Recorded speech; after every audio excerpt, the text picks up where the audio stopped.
5 minutes. I mean, my Pakistani family back home told me, never overstay your welcome. And then I told them I'll be doing stand-up comedy, so they said, oh, there's no need to overstay. You're never welcome. But you know, I came to the UK ever since, and I have not looked back. No, seriously, I physically do not look back. I come from a country where goats and donkeys roam the streets, but I cannot lock eyes with the Cambridge cyclist. Guys, I'm sorry, Trev, but I'm really, really scared of Cambridge cyclists. I mean, guys, it's abysmal. I mean, for students who cycle, like, you get brownie points or something for knocking people down on your way to supervision. You know, like, for Halloween, I dressed up as a Cambridge cyclist. You know, I wore a t-shirt, tracks, and a blindfold because I'm not looking where I'm going. I'm like, serious, guys. Like, when I came to Cambridge, I was like, oh my god, it's like Tour de France. And now, every time a cyclist comes by me, I'm just like, cheers, mate, jump in the river. You know, but see, cheers, mate. I really try to sink in the phrase. You know, I'm trying to find an appropriate time to say it. But I realized that cheers, mate, is just a British person's way of saying, look, I know I started the small talk, but I really don't want to keep this conversation. See, British people don't like getting in anyone's business. I've come to realize that. They're just not nosy.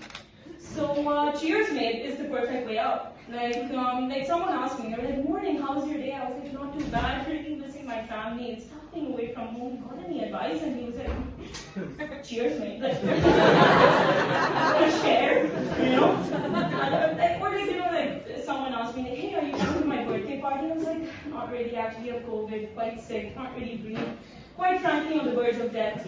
Oh dear. Cheers, mate. You know, they're not rude people, they just don't care. I mean, sometimes they're not paying any attention at all. Like, I even tried it out. I asked someone, I was like, so who's funding your study at college? And he was like, oh, my parents, what about you? And I was like, Al-Qaeda. And he was just like, oh, cheers, mate. You know, I'm not the terrorist organization, I'm just the terrorist. I'm not the terrorist. But you see, guys, like, back to Cambridge cyclists, I kind of want to roast them a little more, you know? See, I had a really bad incident, actually, with the Cambridge cyclist.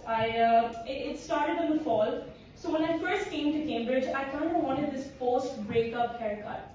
It was a really tough breakup from my parents because I told them I'll be doing stand-up comedy. So I go into the salon, I point at a photo of a celebrity, and the hairdresser, I find out later, thinks I'm pointing at the little brother of the celebrity. I didn't even know he was in the photo. So the haircut's happening, I'm so excited, haircut's over, and she's like, oh my god, you look like royalty. And I'm like, but did it have to be Henry V? You know, so I'm walking across one day with this Henry V mullet, or whatever it was, and a swarm of cyclists passed by me.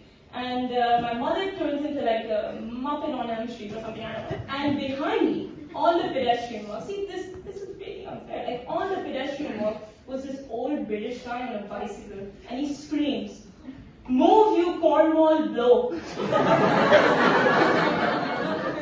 Mr. Henry V of Cornwall bloke? So I'm like, I look at him and he's like, oh, blimey, I'm gobsmacked, you're a lady. Look, guys, I can learn cheers from it, but blimey, gobsmacked? I'm not Shakespeare, you know?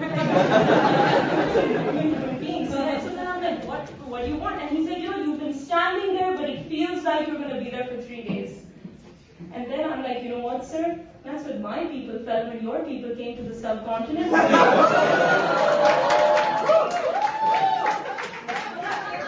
Ended up being 300 years, but I mean, clearly there's a lot of mistrust, right? Mistrust from my end, mistrust from old British guys. But see, the mistrust that old British guys have for immigrants was mistrust that led to Brexit. And mistrust that led to Brexit was mistrust that led to Liz Truss. I mean, word comes out. But see, Liz Truss and Cambridge cyclists, they both go downhill alarmingly fast. But yeah, you know, a lot of people say because of our UK has become like a third world country. I'm just not homesick anymore. Sorry. I think I've got some time, I can talk about life. You know, sometimes I feel like I'm a reverse atheist. It's not that I don't believe in God, I just don't think God believes in me.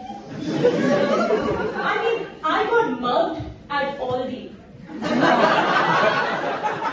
You go to Aldi because life has mugged you. You know those students who say, oh, I go because I'm budget conscious. You're budget subconscious. It exists in your dreams. You're pretty broke, you know? Like, I mean, my money don't jiggle.